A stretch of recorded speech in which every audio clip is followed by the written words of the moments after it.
Meyvelerden 3 meyve var, 3'ü de balam yemeli.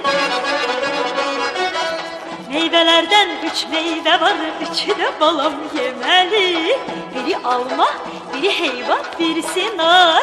Alma senin, heyva da senin, nar men, bala nar benim.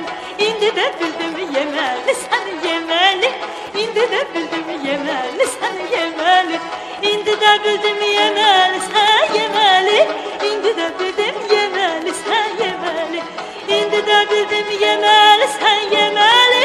İndi de bildim yemeli, sen yemeli.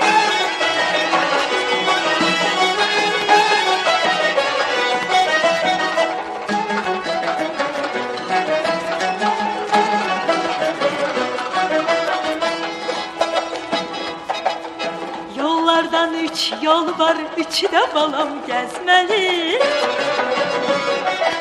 Yollardan 3 yol var, 3'ü de balam gezmeli.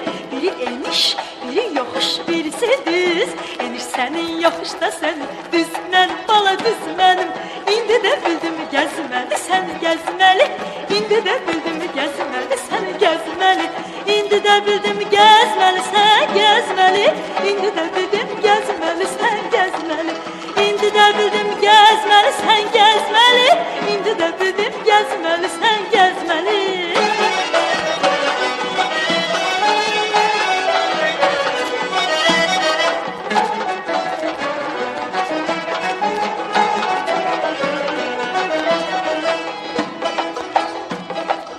Dağ başından 3'ü gelir, 3'ü de balam sevmeli. Dağ başından 3'ü gelir, 3'ü de balam sevmeli. Biri gelin, biri karı, birisi kız.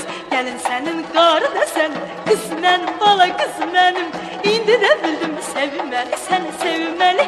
İndi de bildim sevmeli, seni sevmeli.